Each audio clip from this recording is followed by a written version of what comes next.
Delhi NCR में भूकंप के जोरदार झटके, दहशत में लोग घरों से बाहर निकले।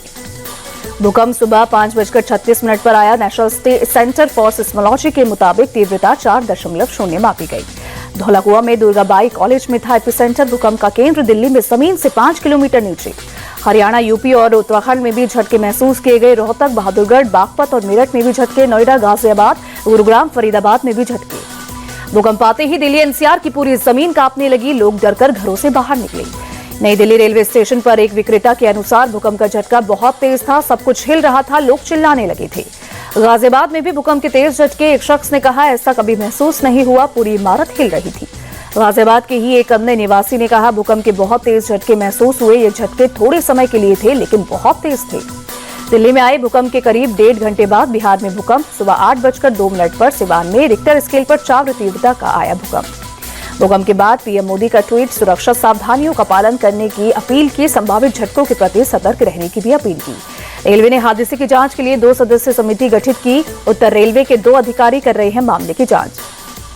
रेलवे स्टेशन और प्लेटफॉर्म की सीसीटीवी फुटेज खंगाल रही जांच टीम। भगदड़ के समय स्टेशन पर मौजूद लोगों से भी कर रही है बात। दिल्ली पुलिस भी भगदड़ की जांच कर रही है। पुलिस की 6 कंपनियां तैनात की गई हैं। नॉर्दर्न रेलवे के चीफ पीआरओ हिमांशु शेखर ने भगदड़ की वजह बताई। कहा, लोग प्लेटफॉर्म 14 पर प्रयागराज एक्सप्रेस का इंतजार कर रहे थे। इसी दौरान प्लेटफॉर्म 12 पर प्रयागराज स्पेशल ट्रेन आने की घोषणा हुई।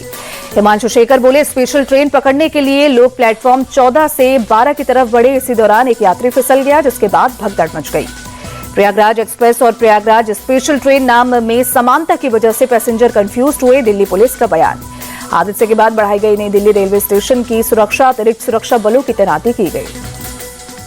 दिल्ली से 4 नई महाकुंभ स्पेशल ट्रेन रवाना। लोगों को महाकुंभ तक पहुंचाने के लिए रेलवे की पहल।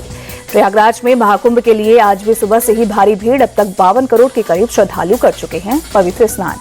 महाकुंभ में सुबह के ड्रोन तस्वीरों में दिखा भव्य नजारा। विश्व के सबसे बड़े आध्यात्मिक समागम का अलौकिक दृश्य दिखा। अमेरिका में अवैध रूप से रह रहे भारतीय लोगों का डिपोर्टेशन जारी। 112 लोगों को लेकर अमेरिका से अमृतसर पहुंची तीसरी फ्लाइट से पहुंचे 112 लोगों में से 31 पंजाब से, 44 हरियाणा से और 33 गुजरात से, यूपी से 1 और हिमाचल प्रदेश और उत्तराखंड से भी 1-1 लोग हैं। अमृतसर से गुजरात के डिपोटीज को अहमदाबाद ले गई पुलिस। सभी से पूछताछ करेगी। दिल्ली के सीएम पर इंतजार बढ़ा। आज होने वाली बीजेपी विधायक दल की बैठक टली। अब 19 फरवरी को होगी विधायक दल की बैठक। 20 फरवरी को रामलीला मैदान में होगा शपथ ग्रहण। सूत्रों के हवाले से खबर।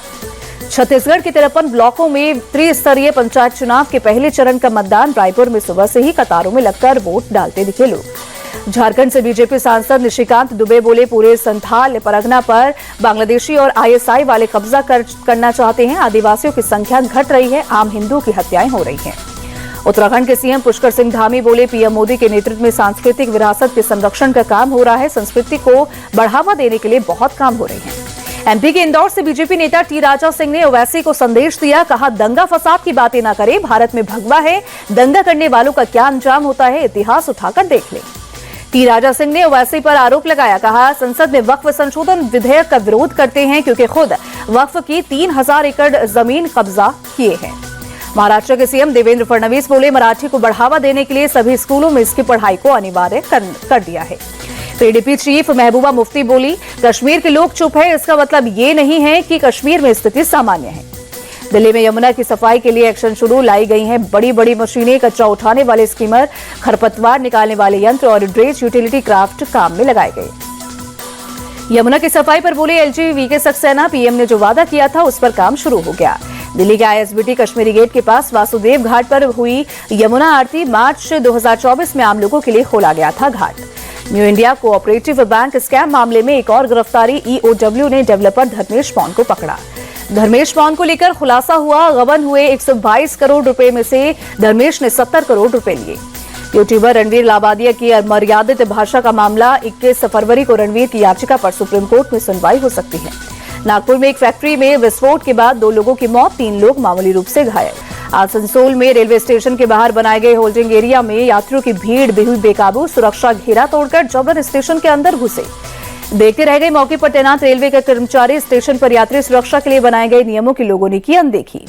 दिल्ली के शहजादा बाग में प्लास्टिक का सामान बनाने वाली फैक्ट्री में लगी आग। दमकल की गाड़ियों ने पाया आग पर काबू।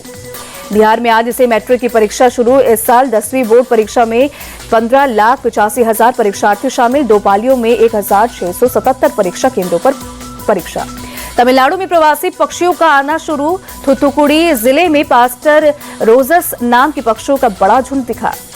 इस बार आईपीएल 65 दिनों का होगा। 13 वेन्यू पर प्लेऑफ और फाइनल समेत 74 मुकाबले खेले जाएंगे। इसमें से 70 मैच ग्रुप स्टेज के होंगे। महाराष्ट्र के जलगांव के जामनेर में नमो कुश्ती महाकुंभ 2 का आयोजन। सीएम देवेंद्र फडणवीस भी हुए शामिल।